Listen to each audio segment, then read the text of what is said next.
खास मेहमान हमारे साथ इस वक्त जुड़े हुए हैं। तौहीन सिन्हा बीजेपी की तरफ से पक्ष रखने के लिए इस वक्त जुड़ चुके हैं। मौलाना साजिद रशीदी साहब हैं, ऑल इंडिया इमाम एसोसिएशन के हमारे साथ। थोड़ी देर में सुमित्रो चटर्जी, बंकिम चंद्र चटर्जी के वंशज हमारे साथ थोड़ी देर में होंगे। मोहम्मद फैज साहब दिख रहे हैं आपको स्क्रीन पर, मुस्लिम मंच से वो हमारे साथ जुड़े हैं। प्रियंका दिख रही है, प्रियंका गुप्ता कांग्रेस की तरफ से। इमरान मसूद भी हमारे साथ थोड़ी देर में होंगे, लेकिन उनके पास मैं चलूं उससे पहले जरा प्रियंका, मैं आपका रुख करना चाहती हूं, और साथ ही साथ में ये तस्वीर, क्योंकि कांग्रेस पार्टी ही ये स्पष्ट कर पाएगी कि आखिरकार ये चल क्या रहा है। जरा बताइए, तस्वीर भी साथ साथ स्क्रीन पर चलाइए, प्रियंका को रखिए और वो तस्वीर रखिए। और प्रियंका ये बताइए, क्या सोनिया गांधी जी क्या कहना चाह रही थी वहां पर? देखिए, वैसे तो ये पूरा आधिकारिक रूप से बताया जा चुका है कि वहां पर एक बुजुर्ग व्यक्ति थे जो हमारे राष्ट्रीय अध्यक्ष थे। उनकी उम्र 77 साल है, उनके लिए कुर्सी के लिए कहा गया। बाकी आपका क्या सवाल है वो आप पूछ लीजिए। क्या कहा आपने मैडम? मैंने कहा कि वहां पर क्या बात हुई थी, मैंने बता दिया। अब आप अपना सवाल पूछिए मैडम। क्या बात हुई थी वहां पर, वही तो मैं नहीं समझ पाई।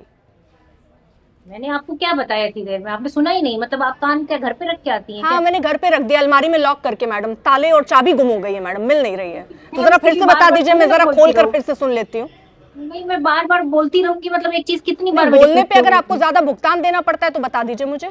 टैक्स लगता है आपको ज्यादा बोल देंगी तो क्या? नहीं तो आपको आप अपना कान घर पे रख के आएंगी तो उसका भुगतान मैं करूंगी, ये कैसे आपने सोच लिया? मैं भुगतान नहीं मैडम, मैं आपसे, आप आई हैं एज अ गेस्ट, मैं आपसे एक सवाल 4 बार पूछना चाहूंगी, मेरा अधिकार है, तो आपको जवाब देना पड़ेगा। मैं वही तो कह रही हूँ, मैंने मैं आपको सुन नहीं पाई, आप मुझे क्लियर कर दीजिए। मेरा पहला सवाल वही था मैडम कि सोनिया गांधी जी क्या कर रही थी, मुझे नहीं समझ में आया। समझाइए, फिर से समझाइए मुझे।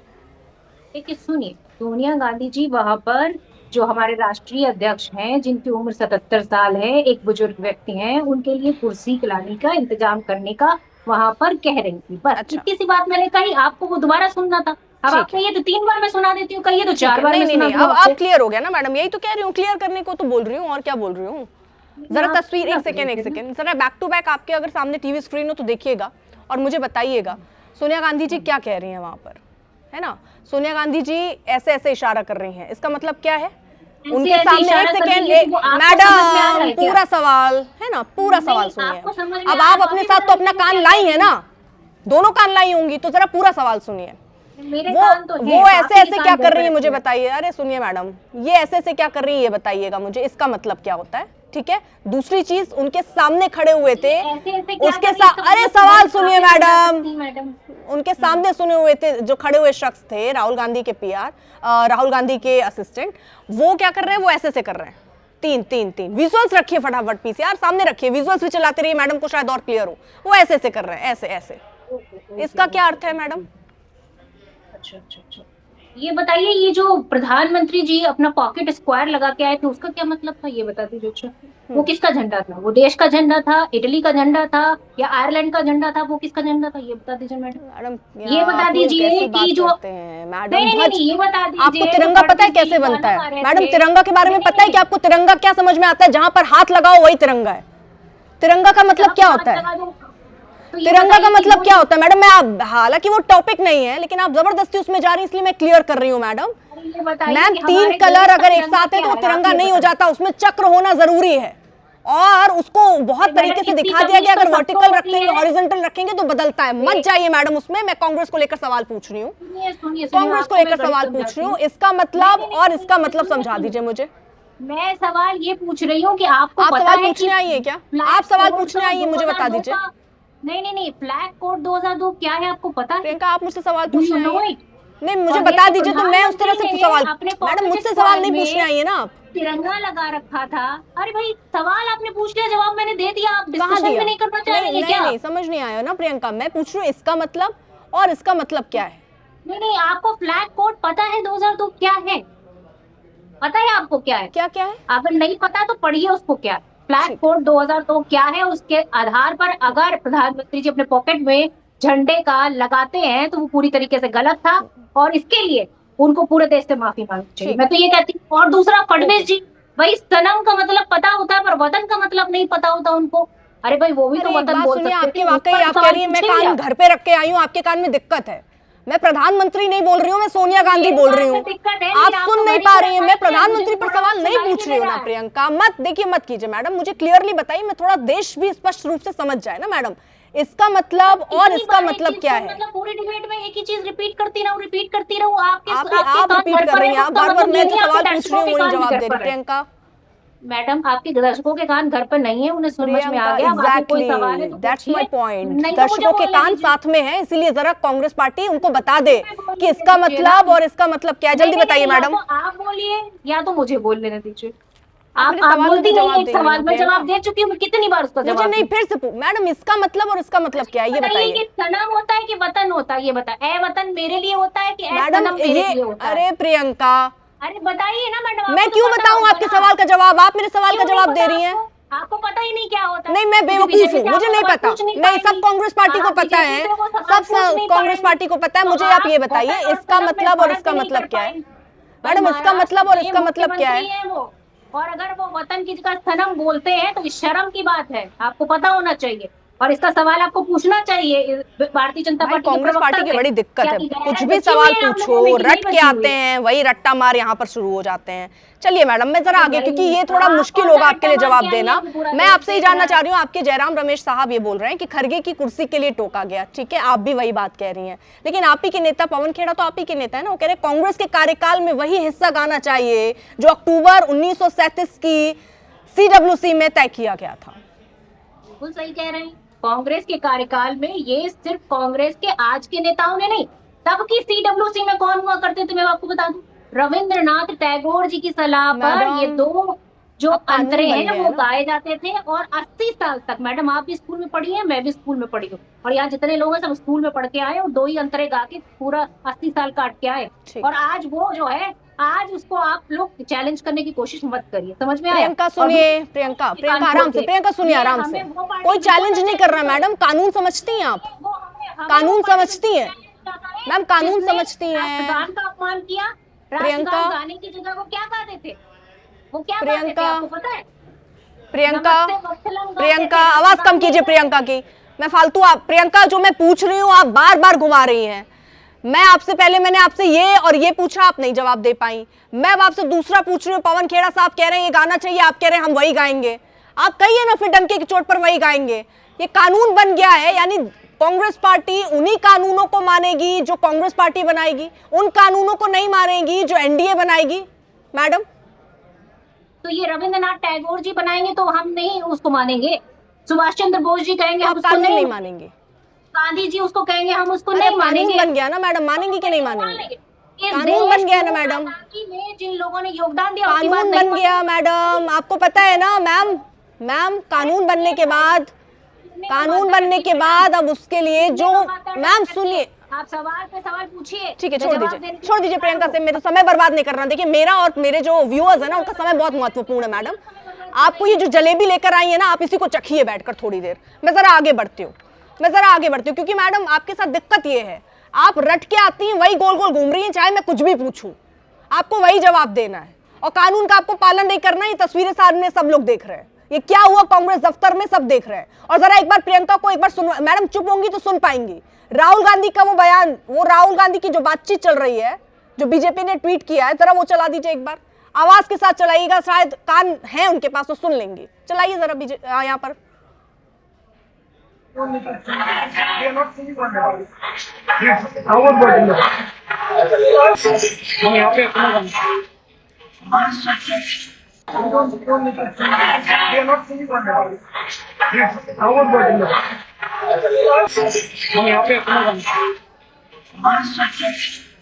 प्रियंका, राहुल गांधी कह रहे हैं हम अपना गाना गाएंगे। गाना क्या होता है? अपना गाना कोई गा नहीं सकता क्या? मतलब गाना क्या होता है? ये अरे राष्ट्रगीत को गाना बोलते हैं क्या? ये बेसिक सिखाऊं क्या? राष्ट्रगीत क्या होता है मैडम? राष्ट्रगीत को सम्मान के साथ राष्ट्रगीत बोलते हैं। अरे भाई, या डीजे वाले गाना चला तो चलेगा मैडम? एक बात बताइए, राष्ट्रगीत कहो, राष्ट्रगान कहो, या जो है सम्मान कहो, ये सम्मान कहाँ है? राष्ट्रगाना बोलते हैं क्या? राष्ट्रगाना बोलते हैं, राष्ट्रगाना चला दो ये बोलते हैं क्या? क्या मतलब है आप लोगों का गाना गीत जो गा नहीं रहे थे इतने सालों तक, झंडा और नहीं राहुल अपने गांधी की पुराने एक जैसे बार लगाया। तस्वीर वो भी दिखाइए जिसमें राहुल गांधी जो है वो गा भी नहीं रहे थे, वो भी चलाइए जरा, वो तस्वीर भी देखिए, वो तो गा भी नहीं रहे थे। इस पर जरा जो बोल गा दीजिए रहे थे वो प्रियंका। ऐ सनम गा रहे थे, ऐ वतन नहीं गा पा रहे थे, उसका भी चलाइए जरा। उसको चलाने की हिम्मत है मैडम आपके हिम्मत पास क्या? मैम वो भी चला दूंगी, अभी राहुल गांधी पर आपको बात कर ले। चैलेंज करती हूँ, आपकी आप हिम्मत चला है के राहुल दिखाइए गांधी और उसको। सोनिया गांधी ने जो किया आपको उस मैं पर आप यहाँ चैलेंज कुछ करती हूँ, टिप्पणी कर चला सकें, के आपके दिखाइए। अंदर हिम्मत है ऐ मैडम, वतन की जगह ऐ सनम आपके किसने अंदर गाया था, हिम्मत है चला के दिखाइए अगर आपकी हिम्मत है तो। प्रियंका। आपके न्यूज 18 की हिम्मत हो तो चला के दिखाइए हम लोगों में उस नहीं है गाने हिम्मत, को। आप में बहुत हिम्मत है ना, आप तो यहाँ नहीं बोल है, लेंगी कि सोनिया जितना गांधी ने जो आपका किया नहीं है, गलत किया। नहीं अरे है प्रियंका पर ही सबसे ज्यादा हिम्मत है। नहीं। वो आज आप न्यूज नहीं 18 दिखा के मंच पाएंगी। से ये बोल कर जाएंगी आपकी कि कुछ सोनिया गांधी जी ने अपमान किया है, नहीं राहुल दिखा गांधी ने गीत की जगह गाना कहा, ये भी सही नहीं था। प्रियंका बोल के जाएंगी मैडम, प्रियंका बोल के जाएंगी प्रियंका। हमने इतना पाप कर दिया, हमने तो बहुत पाप कर दिया, हमने ही सारे चलिए पाप मान कर लिया दिए। आपने पाप कर बच्चों लिया, पर चलिए लाठियां यही ठीक है, चलाई, आगे बढ़िए, ये कोई आगे पाप बढ़िए। नहीं है। सुमित्रो चटर्जी, ये तो भाई सुमित्रो चटर्जी को जरा अगर जुड़ गए ना, जुड़ गए सर हमारे साथ, ठीक है। सुमित्रो जी, कांग्रेस पार्टी की दिक्कत यह है कि उन्होंने तय किया है कि हमारे अपने छंद है वही गाएंगे, वो हमारा अपना गाना है, हमारा अपना वर्जन है, हमारा अपना रूप है, कानून बन गया, उससे लेना देना नहीं है। सर एक प्रतिक्रिया इस विषय पर आपकी। देखिए, कांग्रेस पार्टी के ऊपर मैं कोई प्रतिक्रिया नहीं देना चाहता, क्योंकि कांग्रेस पार्टी समझते हैं कि भारत उनका जागीर है और वो अपना जागीर को जैसे चलाना चाहता है चलाएंगे।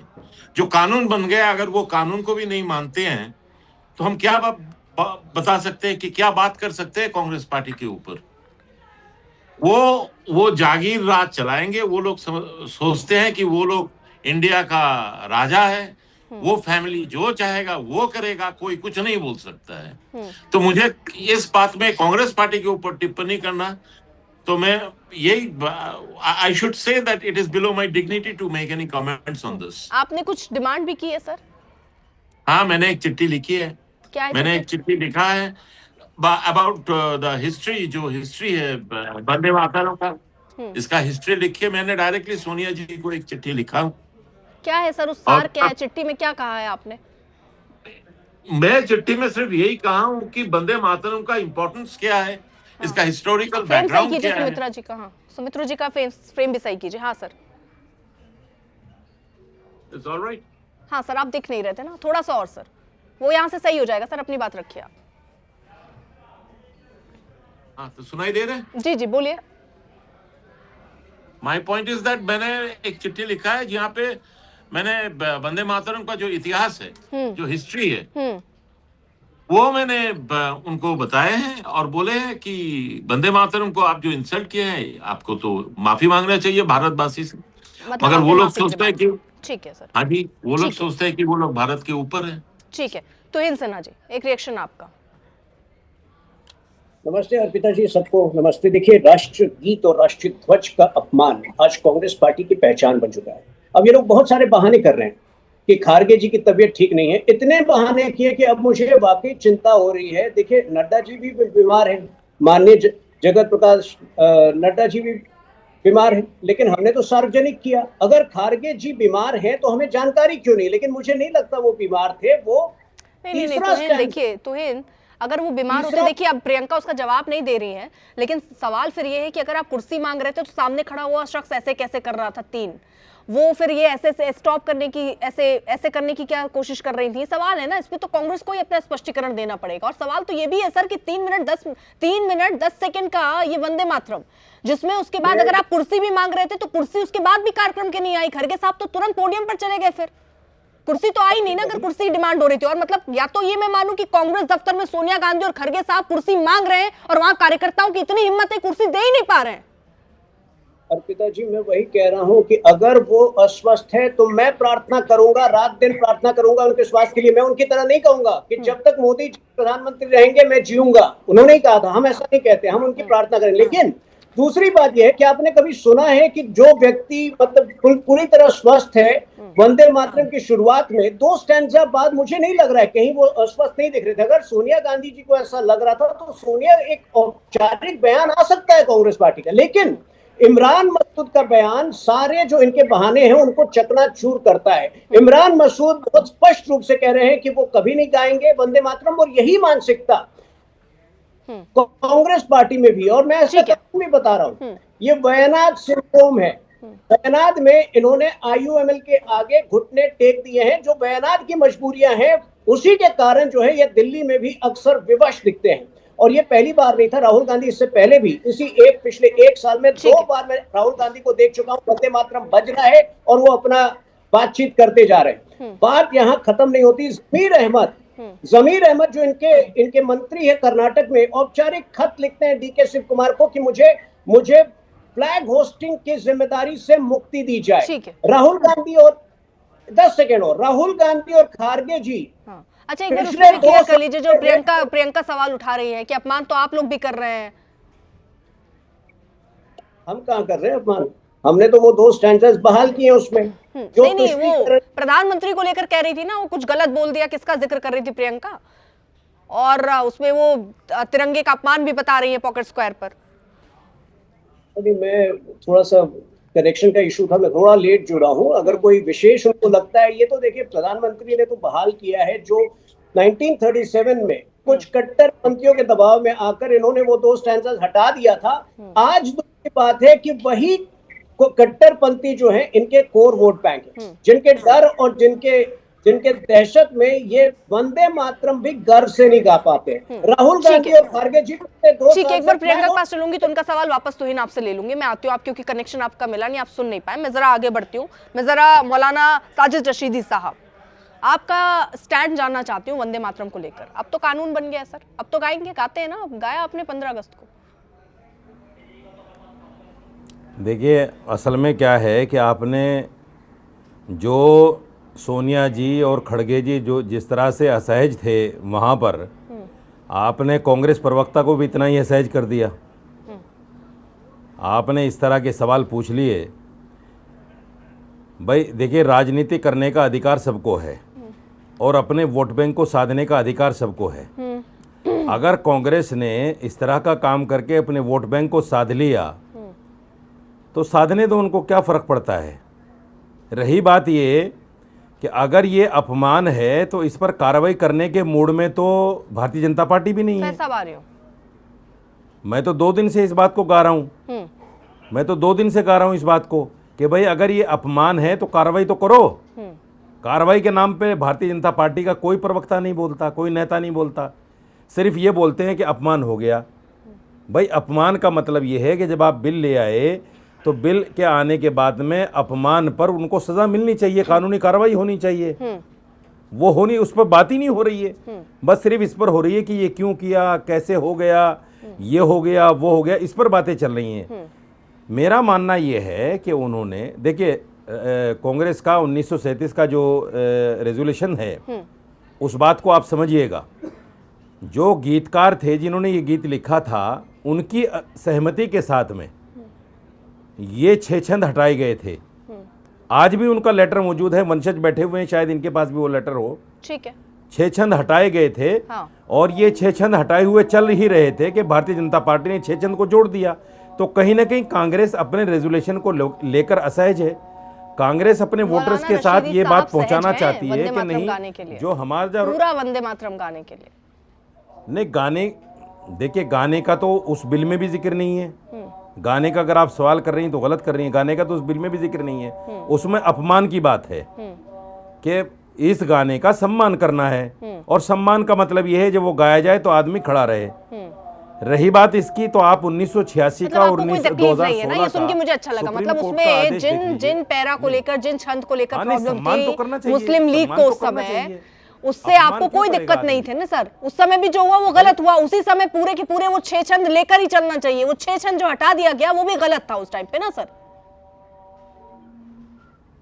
नहीं, ये गलत, ये तो आप कह रही हैं गलत था। नहीं, मैं पूछ रही हूँ, ये क्वेश्चन मार्क था जो सरकार ने भी गलत नहीं माना और गीतकार ने, सुनिए देखिए बंकिम चंद्र चटर्जी जो है जिन्होंने ये गीत लिखा है, बाकायदा उनकी सहमति से हटे हैं। वो उनका लेटर मौजूद है आज तक। ठीक है सर, मैं समझ नहीं पा रही हूँ, आप जरा एक बार क्लियर कीजिए ना। मैं समझ रही हूँ, आप कह रहे हैं वो जो लिखा उन्होंने इस तरह से लिखा, अब कानून बन गया, अब सम्मान करना है, तो मतलब अब कुल मिला के जो भी लिखा है 6 छंद जोड़ दिए गए हैं इसमें, तो सब ठीक है ना, कोई दिक्कत नहीं है ना इसमें।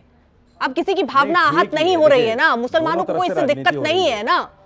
दोनों तरफ से, अरे सुनिए, दोनों तरफ से राजनीति हो रही है। भारतीय जनता पार्टी ने 6 छन जोड़कर राजनीति कर ली, वो राजनीति कर रहे हैं। मैं ये जानना चाहती हूँ रशीदी साहब, अब मुसलमानों को कोई दिक्कत नहीं है ना, राष्ट्रगीत से कोई दिक्कत नहीं है ना? क्या चीज? राष्ट्रगीत से कोई दिक्कत नहीं है ना अब? किससे नहीं? राष्ट्रगीत से हमें क्या दिक्कत है? तो मतलब वो पहले ही वो छंद जबरदस्ती हटाया था ना, वो रहना चाहिए, उससे कोई दिक्कत नहीं थी। सम्मान उसमें अगर जिक्र था दुर्गा जी का, लक्ष्मी जी का, तो उससे कोई दिक्कत नहीं है, नहीं ना सर, है ना? यही क्लियर कर रहे हैं ना, मुसलमानों तक ये संदेश चला जाए। रशीदी साहब इस मंच से स्पष्ट कर दें कि मुसलमान इस गलत फहमी में ना रहे, कोई दिक्कत नहीं रखनी चाहिए राष्ट्रगीत से, है ना सर? अरे मैडम ये सवाल ही गलत है आपका। ये सवाल इसलिए गलत है कि इस पर तो बात ही नहीं है, ना बिल है इस पर। इसी पर है मेरी बात। मैं आपसे जानना चाहती हूँ क्योंकि सर मैसेज भी बहुत बड़ा है, क्योंकि आपने क्या कहा, आपने कहा राजनीति हो रही है, कांग्रेस पार्टी कर रही है, मुसलमानों को साधने की कोशिश कर रही है, तो हो सकता है कांग्रेस पार्टी बरगला रही हो। लेकिन रशीदी साहब इस मंच से क्लियर कर देंगे कि राष्ट्रगीत में ऐसा कुछ नहीं है जिससे मुसलमानों को दिक्कत होनी चाहिए। अब ये राष्ट्रगीत है जिसको पूरे ससम्मान गाने की बात आपने कह दी, ठीक है, सम्मान देना चाहिए, सम्मान देना चाहिए, यही बात है ना सर? रशीदी साहब ये क्लियर कर रहे हैं ना सारे मुसलमानों को। भारतीय जनता पार्टी के प्रवक्ता बैठे हैं यहाँ, अगर ये कह दें कि हमने उस बिल के अंदर गाने का भी जिक्र किया है कि जो नहीं गाएगा उसको सजा मिलेगी, ठीक है, वो छोड़ दीजिए, तो गाने पर बात कर लेते हैं। ठीक है, मैं जब गाने का उसमें जिक्र ही नहीं मैंने आपकी बात, मैंने इस पे सवाल ही नहीं पूछा गाना है नहीं गाना, मैं सम्मान आप कह रहे सम्मान। सारे मुसलमानों को रशीदी साहब ये संदेश देते हैं ना, इसमें कोई गलत नहीं है, इसको राष्ट्रगीत समझिए, गाना है तो गाने की भी स्वतंत्रता है, आपका मन हो तो गाइए, लेकिन सम्मान पूरा कीजिए, यही कह रहे हैं रशीदी साहब। सारे मुसलमानों को तस्वीर क्लियर कर रहे हैं रशीदी साहब। हाँ ठीक, बिल्कुल ठीक है, बिल्कुल ठीक है। हाँ। गाने को ना हमें सुप्रीम कोर्ट कहता है ना हमें संविधान कहता है। तो कानून बन गया ना, कानून तो कहता है ना सर, लेकिन कानून तो बन गया है ना। आप तो हमेशा संविधान और कानून की दुहाई देते हैं, तो अब तो कानून बन गया है। गाना नहीं है तो कानून तो आपको पालन करना पड़ेगा, सम्मान देना पड़ेगा, राष्ट्रगीत को राष्ट्रगीत जैसा समझना होगा। नहीं, मैंने गाने की बात की भी नहीं है, मैंने गाने की बात की भी नहीं है। कानून का मतलब गाना नहीं है, मैं सम्मान की बात कर रही हूँ। कानून का मतलब गाना है ही नहीं। हाँ, कानून का मतलब गाना है ही नहीं। आप गाने पे क्यों जा रही हैं बार बार? मैं कहाँ जा रही हूँ? गाना है ही नहीं इस कानून का मतलब। सर मैं गाने पे नहीं जा रही। मतलब ये है कि अगर वंदे मातरम का कोई अपमान करेगा तो उसको ये सजा मिलेगी। अपमान का मतलब ना गाना थोड़ा ही है। लेकिन ये ठीक है ना, उसमें दुर्गा जी का, लक्ष्मी जी का जिक्र है, वो ठीक है ना। रशीदी साहब को कोई दिक्कत नहीं है ना इससे, ना गाने के लिए इसमें क्या मुश्किल है कहना सर? कोई दिक्कत नहीं है ना। अब ये राष्ट्रगीत है, कानून बन गया, इसका सम्मान करेंगे, उसमें दुर्गा जी का जिक्र हो, लक्ष्मी जी का जिक्र हो, सरस्वती जी का जिक्र हो, आपको कोई दिक्कत नहीं और कोई मुसलमान को दिक्कत नहीं है, ये क्लियर कर रहे हैं आप? नहीं, हमें 6 छंद पर पहले भी एतराज था, आज भी एतराज है, और अगर गाने पर ये बिल आता तो हम फिर भी एतराज करते। सर क्यों है एतराज? बिल्कुल करते, एतराज आज भी एतराज है हमें, बिल्कुल एतराज। हमारी आस्था के विरुद्ध है। आस्था के विरुद्ध कैसे? हम अल्लाह के अलावा किसी की पूजा नहीं करते, अल्लाह के अलावा किसी की वंदना नहीं करते, हम नहीं करते अल्लाह के अलावा। आपने इसको सुना है? ये अधिकार हमें हमारे देश का समझ गई सर, आपने इसको सुना है कि नहीं सुना? आपने ये गीत पूरा सुना है कि नहीं सुना है? किसको? ये गीत जिसके जिक्र आप कह रहे हैं कि इबादत हमें एक की करनी है। इबादत सर इसमें केवल एक तुलना की, सुनिए सर, मैं हिंदी अनुवाद जरा आपको बता दे रही हूँ। तुम ही 10 अस्त्र धारण की हुई दुर्गा हो, तुम ही कमल पर आसीन लक्ष्मी हो, तुम वाणी और विद्या देने वाली हो, तुम्हें मेरा प्रणाम है। पूजा किसकी हो रही है? मातृभूमि की हो रही है। तुलना जरूर दुर्गा जी से की गई है, लक्ष्मी जी से की गई, सरस्वती जी से की गई है, लेकिन पूजा यहाँ नहीं हो रही है उनकी, पूजा हो रही है मातृभूमि की, देश की। तो देश की पूजा नहीं करते आप? हम मैडम, हम नहीं करते, देश की पूजा नहीं करते, बिल्कुल नहीं करते, बिल्कुल नहीं करते, बिल्कुल नहीं करते, हमारी आस्था के खिलाफ है, बिल्कुल नहीं करते। देश की पूजा करना आपकी आस्था और ये हमें संविधान भी कहता है कि आपको इजाजत है। सर देश की पूजा की बात हो रही है, संविधान कहता है कि आपको इजाजत है। यहाँ चीख के हर मुद्दे पर कहते हैं देश संविधान से चलेगा, कानून से चलेगा, हमारा देश है, हमारा देश है, और देश की पूजा ही नहीं करते। देश को, देश की आराधना पूजना जैसे कहते हैं ना सर, माँ बाप की पूजा करता है इंसान, देश की भी पूजा। सर आप भी संविधान से बड़े नहीं है फैज साहब, देश की पूजा नहीं करते हैं। क्या सारा मुसलमान ऐसा है जो देश की पूजा नहीं करता? बिस्मिल्लाहिर्रहमानिर्रहीम। भारत माता की जय, वंदे मातरम। आदरणीय अर्पिता जी और आदरणीय हमारी प्रियंका दीदी भी यहाँ पर बैठी हुई है। मैं दोनों नारी शक्ति को प्रणाम करता हूँ। संक्षिप्त में 1-2 बात अपनी कहना चाहूँगा। सर्वप्रथम तो हमारी संस्कृति ये है कि हम अदब से नाम लेते हैं, हम उसका पालन करेंगे। हम किसी को सफेद बाल वाला, काले बाल वाली, भूरा, जबरा ऐसे नहीं बुलाएंगे, जो कि संस्कृति सोनिया गांधी जी इस देश में सिखा रही हैं। दूसरी बात यह है कि कांग्रेस की स्थापना 28 दिसंबर 1885 को मुंबई के गोकुलदास तेजपाल संस्कृत महाविद्यालय में 72 सदस्यों की उपस्थिति में हुई थी, एलन ऑक्टेवियन ह्यूम के मार्गदर्शन में। तब से लेकर मुझे पहले ये क्लियर करिए, देश की भक्ति करना भी, देश की भक्ति करना है, देश की पूजा करना क्या इस्लाम में सही नहीं है? मुझे क्लियर कीजिए सर थोड़ा। बिल्कुल, मैं आपको बता रहा हूं, लेकिन ये जो विदेशियों के मार्गदर्शन में आज भी कांग्रेस चल रही है, देश की हर चीज का विरोध करते हैं, और उन्हीं के पाले हुए मौलाना साजिद रशीदी हैं कि 1937 में वंदे मातरम के 4 छंद काटे गए, 2 रखे गए। जब वंदे मातरम काट दिया, उसके बाद भी देश को बांट दिया, यानी कि वंदे मातरम काटने वाली बात फेल हो गई। फिर ये लोग वही बात कर रहे हैं कि मुसलमानों को अलाउ नहीं है कि देश की भक्ति करें, देश की पूजा करें, देश की इज्जत करें। ये बिल्कुल गलत है। देश की आराधना करना, देश की पूजा करना इस्लाम क्या इसकी इजाजत नहीं देता? मोहम्मद फैज साहब, देश की आप पूजा कीजिए, आराधना कीजिए, इज्जत कीजिए, अजमत कीजिए, तारीफ कीजिए, यहाँ तक कि पैगंबर। ठीक है रशीदी साहब, एक छोटा सा, ठीक है फैज साहब, रशीदी साहब को रखिए। रशीदी साहब मेरा सवाल सुन लीजिए। रशीदी साहब, संविधान को मानते हैं आप? संविधान को तो मानते हैं ना? वंदना करता है वो बताएगा इस्लाम में क्या है। ठीक है, नहीं पर्सनल नहीं, सुनिए रशीदी साहब, आप संविधान को तो मानते हैं ना सर? नहीं, पर्सनल की बात नहीं है। इस्लाम को आप उससे क्यों पूछ रही हैं भाई? रशीदी साहब, इस्लाम को आप उनसे क्यों पूछ रही हैं? क्यों? आप ठेकेदार स्कॉलर है, वो इस्लामिक स्कॉलर है। मुस्लिम केवल आप हैं, वो मुस्लिम नहीं है। वो इस्लामिक स्कॉलर क्यों पूछा आपने? वो क्या है, मुस्लिम है नहीं है उनसे सवाल? अरे वो मुस्लिम है कि नहीं है? मुस्लिम है कि नहीं है वो? हर मुसलमान कुरान को नहीं जानता, हर मुसलमान हदीस को नहीं जानता। केवल रशीदी साहब, आप ना एक कॉपीराइट बनवा लीजिए। मुसलमान होने का इस्लाम मतलब को जानने वाला सिर्फ मैं, सर लेके घूमिए यहाँ पर आप। इस्लाम को जानने वाला सिर्फ मैं, ऐसा कॉपीराइट ले लीजिए सर। सुनिए, अब मुझे सवाल सुनिए सर। ठीक है रशीदी साहब, मेरा सवाल सुनिए। मैं समझ गई, राष्ट्रीय गीत में सर आपका कहना है पूजा नहीं कर सकते, आराधना नहीं कर सकते, उसमें आराधना देश की थी। लेकिन मुझे ये सवाल मेरे ठीक है, आप जरा मुझे सही सवाल का जवाब दीजिए सर। मैं आपसे, रशीदी साहब सुनिए, ठीक है सर ठीक है। यहाँ रशीदी साहब इस्लाम को कितना जानते हैं इस पर चर्चा नहीं है। ठीक है रशीद साहब, संविधान को तो पढ़ा है आपने? संविधान पढ़ा है कि नहीं पढ़ा? संविधान पढ़ा है रशीदी साहब? रशीदी साहब, संविधान पढ़ा है ना आपने? संविधान कहता है किसी पर थोपो। हाँ, संविधान कहता है किसी पर थोपो वंदे मातरम। आपको नाम से आपत्ति है, दुर्गा जी के नाम से, लक्ष्मी जी के नाम से, सरस्वती जी के नाम से आपको आपत्ति है ना? ये जरा दिखाइए कैमरामैन, ये दिखाइए जरा। संविधान कहता है, देखिए क्लियर दिख रहा है क्या? दिखाइए जरा कैमरामैन, दिखाइए जरा। एक सेकेंड रशीदी साहब, सुनने की क्षमता रखिए जरा, ये दिखाइए जरा क्लियरली। संविधान किसी पर कहता है थोपो। ये देखिए, ये है संविधान के भाग 3 जिसका संबंध मौलिक अधिकारों से है। भगवान राम, देवी सीता और लक्ष्मण की अयोध्या वापसी की तस्वीर इसमें बनी हुई है। ये देखिए जरा, देखेंगे थोड़ा सा क्लियर होगा, ब्लैक एंड व्हाइट हो सकता है उतना स्पष्ट ना हो, लेकिन मैंने आपको पढ़ के भी बता दिया रेफरेंस के लिए। अब ये दूसरी तस्वीर में हनुमान जी की दिखाती हूँ। ये देखिए, ये हनुमान जी दिख रहे हैं, हनुमान जी दिख रहे हैं इसमें। ये भी संविधान की मूल प्रति में हनुमान जी भी हैं। तो आपको इसकी भी आपत्ति होनी चाहिए कि संविधान में भगवान जी, तो संविधान भी नहीं मानेंगे क्या अब आप रशीदी साहब?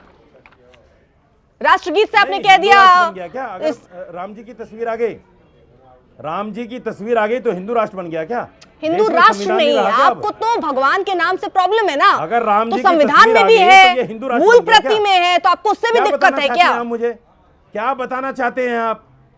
नहीं, क्या बताना चाहती हैं आप मुझे? मैं बता नहीं रही हूँ, क्या बताना चाहती हैं? तस्वीर दिखा रही हूँ। हिंदू राष्ट्र मैंने कहा, अपने शब्द अपने पास रखिए रशीदी साहब। आप इस्लाम के जानकार होंगे, लेकिन मैं आपको ये समझा रही हूँ, आवाज कम रखिए उनकी।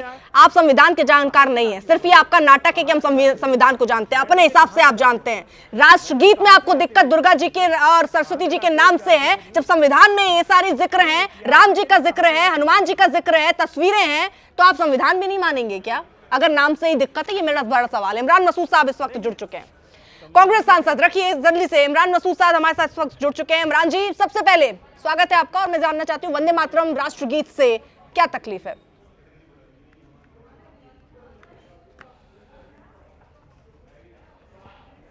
वंदे मातरम पर हमारा स्टैंड तो 1904 से क्लियर है। अभी क्या नया क्लियर करें? हमारे पार्टी के हर अधिवेशन के अंदर जो गुरु रविन्द्रनाथ टैगोर जी ने दिया था वो गाया जाता है। नहीं, एक मिनट, मतलब जो नया कानून बना है उस हिसाब से तो नहीं हुआ ना सर, ये तो अपमान हुआ ना। नहीं, किस तरह से अपमान है? आपके कहने से थोड़ी अपमान होगा कि सरकार कहेगी अपमान होगा। सम्मान की डेफिनेशन पूरी है। अरे नया कानून हम बना है सावधान सर। मुद्रा के अंदर खड़े होंगे। अभी अभी नया कानून यही कहता है ना कि पूरा वंदे मातरम आपको गाना होगा, केवल आप ये 2 छंद जो कांग्रेस पार्टी कह रही है ये हमारा रूप है, हमारा गीत है, हम सिर्फ इतना गाएंगे, हम पूरा नहीं गाएंगे। तो अब तो कानून हो गया तो पूरा गाना पड़ेगा ना सर। नया कानून यही बना है क्या आप उसके अंदर व्यवधान नहीं करेंगे? नया कानून यही बना है और सम्मान की डेफिनेशन 1998 के सुप्रीम कोर्ट के फैसले में बिल्कुल क्लियर है। तो सोनिया गांधी जी क्या कर रही थी, जरा मुझे बताइए, सोनिया गांधी जी क्या कर रही थी? अपमान था या वो नहीं था सर? क्योंकि राष्ट्रीय गौरव अपमान निवारण संशोधन कानून जो है इसमें 3 साल तक की सजा का भी प्रावधान है। सभा में जानबूझकर व्यवधान डालना, अगर सोनिया गांधी जी ये कर रही हैं और वहां हिल रही हैं और वहां खड़गे साहब के पास जा रही हैं, तो ये व्यवधान डालना है कि नहीं आपके हिसाब से? कुछ नहीं कह रही हैं, कुछ नहीं कह रही हैं सोनिया जी कुछ नहीं कह रही हैं। पूरा वंदे मातरम का वहां पार्ट हो रहा है और ये लोग वंदे मातरम को इशू बना करके छात्र आंदोलन को, बच्चों के साथ जाति को, इस जुल्म को छिपाना चाहते हैं। इसके आड़ में छिप नहीं पाएंगे ये। यानी आपके हिसाब से वो कुछ नहीं कह रही हैं और अब वो जो कर रही हैं वो सम्मान दिखाना ही है वंदे मातरम को लेकर, आप ये कह रहे हैं?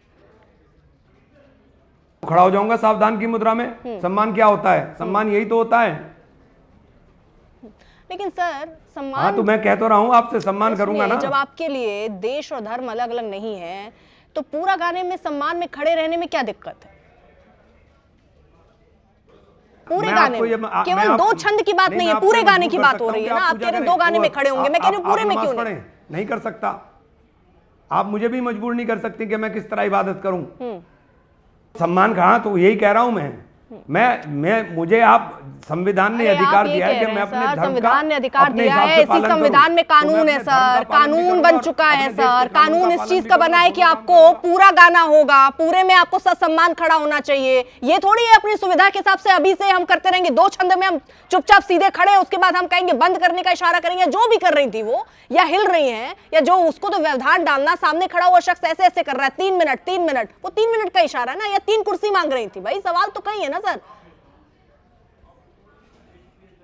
मैं तो खड़ा हूंगा, तो मेरे मुझे याद ही नहीं है, मैं खड़ा हो जाऊंगा। राष्ट्रगान मुझे कंठस्थ है।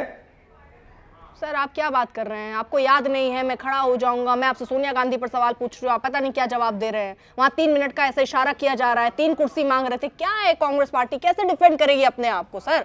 2-2 मिनट खड़े नहीं हो सकते थे क्या वहां पर? और ऐसा भी तर्क देना कि आपको सही लगता है कि वहां खड़े नहीं हो पा रहे, कुर्सी चाहिए तो। और सवाल सर ये भी है कि कुर्सी चाह रहे थे और कुर्सी मिली भी नहीं, उसके बाद पोडियम पर जाके पूरा भाषण दे जाते हैं। अगर बीमार थे तो कुर्सी मिल जाती। तो आप ही के तथ्य, लॉजिक तो काम ही नहीं कर रहे सर जो आप बता रहे हैं। नहीं, कोई तस्वीरें नहीं आई। देखिए ये बहस का ये देश में बहस का मुद्दा नहीं होना चाहिए। देश में बहस का मुद्दा नौजवान और छात्र हैं। क्यों नहीं होना चाहिए सर? ये देश का मुद्दा नहीं है। राष्ट्रगीत देश का मुद्दा नहीं है सर। मुद्दा ये नहीं है।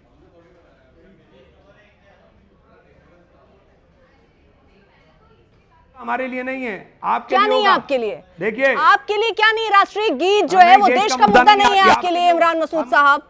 अरे आप कैसी बात कर रही हैं? अरे आप कैसी बात कर रहे हैं सर? उसके बाद जवाब मिल गया आपको। ये क्या जवाब हुआ? आप कह रहे राष्ट्रीय गीत में सही से खड़े होकर सम्मान के साथ गाना ये देश का मुद्दा ही नहीं है। ये कोई मुद्दा आप कह रहे हैं मुद्दा ही नहीं है। कांग्रेस पार्टी के नेता ये कह रहे हैं मुद्दा ही नहीं है। राष्ट्रगीत और राष्ट्रगान का पूरा का पूरा पार्ट वो हुआ। सर एक सिंपल सी चीज जो समझ आती है, सीधी सी बात, कि जो मोदी सरकार के द्वारा कानून बनाया जाएगा वो कानून आप लोग नहीं मानेंगे, वो कानून आप है ही नहीं। जो आपकी सरकार आएगी कानून बनाएगी वही कानून है। यही है सीधी सी बात। जब राष्ट्रगीत पूरा पढ़ा गया फिर आप ये सवाल ही क्यों पूछ रहे हैं? मतलब आप इस पर सवाल भी नहीं पूछा जाना चाहिए। वहां पर वो पूरा कार्यक्रम किस तरह से हुआ, सारी तस्वीरें आई, और कांग्रेस पार्टी को ये लग रहा है कि इस पर सवाल नहीं होना चाहिए। सवाल क्या ये भी नहीं होना चाहिए कि राहुल और सोनिया गांधी की नाराजगी भी देखी। एक वीडियो दिख रहा है जिसमें राहुल गांधी कह रहे हैं कि भैया ये हमारा गीत है, ये जो हमारा है छंद यही 2 वाला गाओ, उसके बाद के बाकी जो है वो गीत है। गाना शब्द का इस्तेमाल कर रहे हैं राहुल गांधी साहब। ये तो पूरा ऑडियो आया है सामने सर। देखिए आप जो हमें तो गुरु रविंद्रनाथ टैगोर ने जो दिए थे, हम तो 1904 से उसको लगातार गायन हो रहा है, हर अधिवेशन में गायन हो रहा है। मसूद साहब खैर शुक्रिया आपका, लेकिन दिक्कत यही है ना कांग्रेस पार्टी की, समझ में नहीं आता कांग्रेस पार्टी को कि अब देश, आप विरोध कीजिए ना, विरोध कीजिए। आप विरोध तो आप कर सकते हो, अधिकार है। सारे मेहमान हैं हमारे साथ, रखिए जरा स्क्रीन पर। तुहिन सिन्हा, एक रिएक्शन में जरा आपका लेना चाह रही हूँ इस पर। अरे मोदी विरोध, बीजेपी विरोध सब जायज है, वो हक है उनका, उनको करना चाहिए, लेकिन देश के साथ ऐसे कैसे हो सकता है? आप राष्ट्रगीत को कह रहे हैं वो मुद्दा ही नहीं है, बीजेपी मुद्दे से भटकाने की कोशिश कर रही है। की बात यह है कि मौलाना रशीदी जी की भी बातों में और इमरान मसूद की बातों में एक कट्टरपंथी झलक रहा है, जिसको फाइट करने के लिए, जिससे लड़ने के लिए वंदे मातरम का संपूर्ण रूप से गायन और भी ज्यादा आवश्यक हो जाता है। प्रियंका आ रही हूँ, उसके तुरंत बात आ रही हूँ, एक एक करके बोलेंगे। हाँ, तो ये लोग कट्टरपंथियों के दबाव में हटाए थे वो स्टैंडर्ड्स, लेकिन आज तो पूरी तरह से इनका कोर वोट बैंक ही केवल और केवल वही कट्टरपंथी है। और इसीलिए मैं बार बार कांग्रेस से कह रहा हूं कि अपनी एक जवाब रशीदी साहब के भी उसका दे दीजिए। रशीदी साहब कह रहे हैं दोनों तरफ से राजनीति हो रही है, जब आप रशीदी साहब को बोल रहे हैं, वो कह रहे हैं बीजेपी भी तो राजनीति कर रही है ना, ये लेकर आई तो वो राजनीति बीजेपी की थी, उसको नहीं गा रही है, वो कांग्रेस की राजनीति है। हम तो इतिहास के ढेर सारी गलतियों को सुधार रहे हैं, विलंब से सही, लेकिन सुधारने का काम राम मंदिर पर ये लोग स्टैंड नहीं ले पा रहे थे। आज इतने वर्षों के बाद राम मंदिर जो है, एक वहां पर राम मंदिर एक प्रत्यक्ष एक यथार्थ है 500 सालों के संघर्ष के बाद। तो हम तो सारे ऐतिहासिक भूल जहां पे ये लोग स्टैंड नहीं ले पा रहे थे, वो सबको हम करेक्ट कर रहे हैं और इसको भी करेक्ट करेंगे। आगे जो है इनको सम्मान देना पड़ेगा। और ये ठीक है, एक रिएक्शन जल्दी से प्रियंका का एक रिएक्शन जल्दी। वास्तविकता ये है कि जो संविधान को बदलना चाहते थे, जो भगवान श्री राम, प्रभु श्री राम के मंदिर में चढ़ावे में की चोरी करते हैं, जो हनुमान जी को पतंग बनाकर उड़ाते हैं और इस देश के झंडे का अपमान 52 साल तक उसे ना फहरा के करते हैं, और साथ ही जिस तरीके से संविधान की प्रतियां जलाते हैं, आजादी की लड़ाई में जिनका कोई योगदान नहीं था, वो आज हमें राष्ट्रभक्ति ना सिखाएं। उनसे हमें किसी भी कीमत पर राष्ट्रभक्ति नहीं सीखनी, क्योंकि वो राष्ट्रभक्ति सिखाने लायक ही नहीं है। क्योंकि जो वो अंग्रेजों की गुलामी करते थे, अंग्रेजों की मुखबरी करते थे, उसके साथ में उनसे पेंशन लेते थे, वो हमें तो कतई ना सिखाएं। दूसरी चीज है कि आज इस देश में जो समस्याएं हैं, दिक्कत क्या है, समय इतनी की इजाजत देता है, लेकिन जिस नाम को होठों पे सजाकर वीर फंदे पर झूल गए, तुम सत्ता की खातिर उस गीत की तासीर भूल गए। ये माटी का वो गौरव है जो हर सीने में धड़कता है। शर्म करो जो तुम वोट की खातिर वंदे मातरम भूल गए। देखते रहिए कूच।